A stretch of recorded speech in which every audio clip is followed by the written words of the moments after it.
Hey everybody, I'm Christopher Greene. You're tuning into AMTV, Alternative Media Television. It is post the Thanksgiving holiday, and today I want to cover a variety of topics. The idea of open rebellion in the hearts and minds of Americans in the United States today, and really the people, the good people of the world, in the international community. I want to talk about the real reason, the truth behind Obama's illegal executive order on immigration, and may even touch on a little bit of economics and what's happening in the oil markets, of which I did a report before the holiday break. A famous quote by American patriot and founding father John Adams was written in a letter to H. Niles, February 13, 1818, post the American Revolution. But what do we mean by the American Revolution? Do we mean the American War? The Revolution was effected before the war commenced. The Revolution was in the minds and hearts of the people. A change in their religious sentiments, of their duties and obligations, this radical change in the principles, opinions, sentiments, and affections of the people was the real American Revolution. End quote. And it all occurred in the hearts and minds of men before the Declaration of Independence, before 1776, before the war against Britain, the redcoats, and a king. And today in America, I actually think this is happening once again. I think revolution and the idea of open rebellion is already in the hearts and minds of Americans here in the United States of America that know that the President of the United States, through his multiple executive actions, namely his most recent threatening act against the U.S. Constitution in the form of executive order on illegal immigration, is rule by a king. It is rule by diktat, dictatorial rule. The president, he himself, said that the reason that he had to do this and bypass our branches of government is because simply the Congress won't pass a bill. He said, hey, I won't have to take executive order if you pass a bill. And to those members of Congress who question my authority to make our immigration system work better, or question the wisdom of me acting where Congress has failed, I have one answer. Pass a bill. And the good majority of American people sit back and view this not just as an illegal action, but are very passive in their response. And the question is why? If millions of Americans view this as not just anti-constitutional, but illegal and the rule of a king, why aren't they doing something about it? Why are the American people so passive, fluoridated, mind-controlled by the mainstream media, allowing mainstream news organizations like CNN to manipulate public opinion? Again, if the masses weren't powerful, then news groups that are owned by the government, like CNN, wouldn't spend so much time and money trying to convince people one way or another. Convince people, for example, that president's actions are okay and legal, that have been done by past presidents, even though we know that that's not true. The actions of the President of the United States, Barack Obama, are illegal in every way, and they are the act of a king. And I think we have to think about, as Americans, what happens if we continue to allow these actions to take place? How many freedoms are taken away from us, and what do we get in return?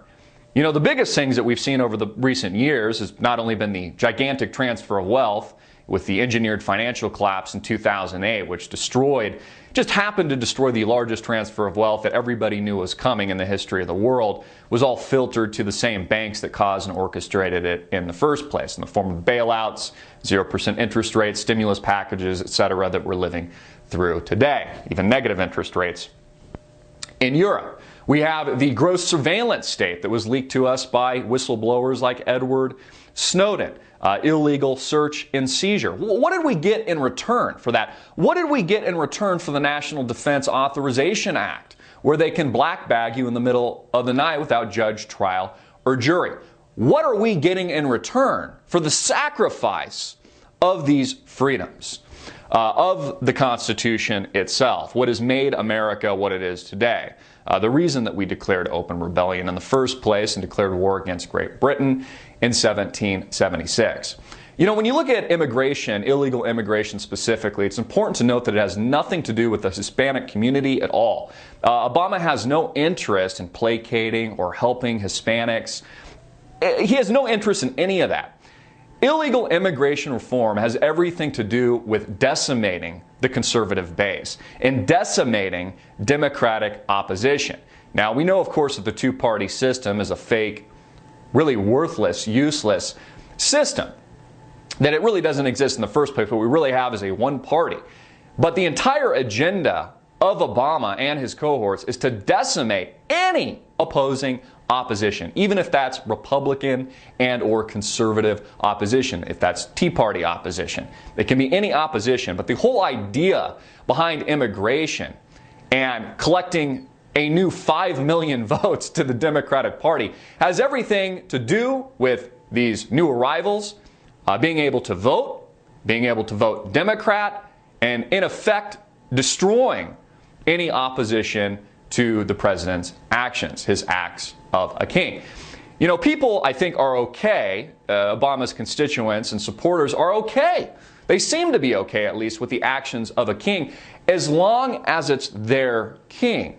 As long as it seems to be working in their favor, their lives aren't affected. But what they don't see is the long-term trade-off of all these freedoms, of losing all these freedoms. You know, freedoms that we take for granted, like freedom of speech, our right to bear arms, form well-regulated militias, the Second Amendment here in the United States of America. They take that for granted. Illegal search and seizure, the illegal wiretapping and surveillance state that now exists here in the United States through these spy agencies and Big Brother like the NSA. They take all of this for granted. They think, well, you know, maybe it doesn't affect me. Maybe they won't target me. You know, I'm not out beating the drum. I'm not exercising freedom of speech in a controversial way, so I won't be targeted. You see, that's the same kind of mentality that people had with the rise of Nazism in Germany before the outbreak of World War II. It's why people that operate, namely by fear, joined the Nazi Party. Based on fear and the idea that, hey, if I don't ruffle the feathers of what's happening, well, I can survive. People go into survival mode.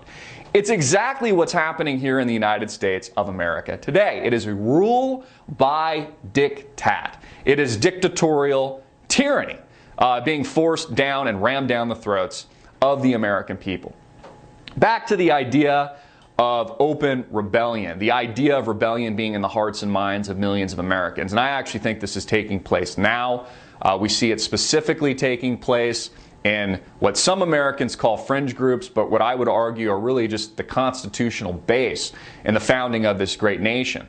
States like Texas, states like here our home in Arizona, constitutionalists, freedom fighters, those people that value the republic, not a democracy, but a republic, a representative republic, our houses of Congress, our House, the Senate, the Supreme Court, branches of government, balance of power, a pushback against unilateral action, actions of a king.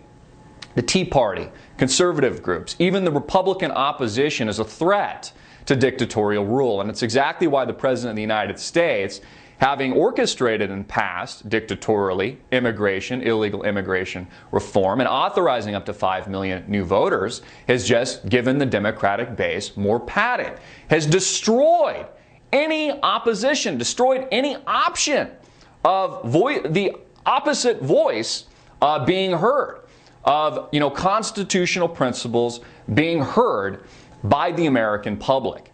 And it is an extremely dangerous precedent in an extremely dangerous state of affairs. You know, we look at things like the economy, and I spoke about oil prices dropping precipitously, and I believe that much of that has to do with the war on Russia, the war against Iran, more than it has to do with Saudi Arabia, for example, just trying to snuff out fracturing companies and shale oil production here in the United States, of which the U.S. is now the largest oil producer in the world. This is much more having to do with the economic war, the moving of chess pieces, and the fact that we live in a depressionary environment here in the United States and in Europe, where we have depressionary GDP growth.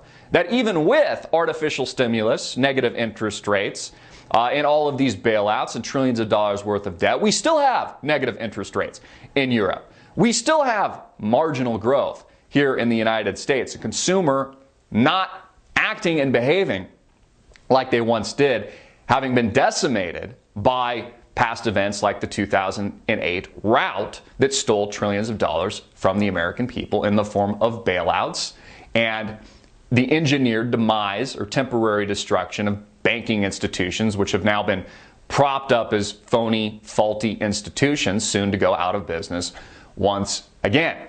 All this, in my opinion, is connected. And the reason I'm pointing out, I think, economic conditions is I don't think personally there's going to be real effective change until there's a political vacuum where the people are genuinely suffering. When 2008 is magnified times 10 or times 1,000, when we finally have to pay the piper of all this cronyism, of all these bailouts, of all this gross manipulation, that is when the fire will really come to roost in the hearts and minds of men. You know, the smartest among us, many of you tuning in, are already aware of this, or already understand the illegal actions that the president has been taking, the anti-constitutional rule that is taking place at the highest office, at the highest law of the land. But it will take more pain and more suffering before a growing minority, soon to be majority, realize that they've been ripped off, you know, and that they've traded their freedoms piece by piece, these constitutional principles piece by piece, till we get to the point where the President of the United States no longer needs any of them, no longer needs any of you to do anything, no longer recognizes the opposing voice. There is no longer any opposition in the United States of America today. And this is the dangerous path and the dangerous trajectory that America is on. I'd love to hear your thoughts, your opinions on this. Please post your comment in the comment box below. Please continue to support our sponsors that help grow this platform, help continue the message of liberty and freedom, namely Amerigold. That's Amerigold.com. Click the link below right now. Support them. Take a look for yourself, folks. I've always believed that 5 to 10% invested in precious metals is a healthy diversification strategy for just about anybody. And if you look at the long-term historical trend right now, precious metals, gold and silver are trading at a relatively steep long-term discount. Please check them out, support them, support us. And again, I want to hear your comments in the description box below. I'm Christopher Greene, hard-hitting it in your face. Click those links below. Peace.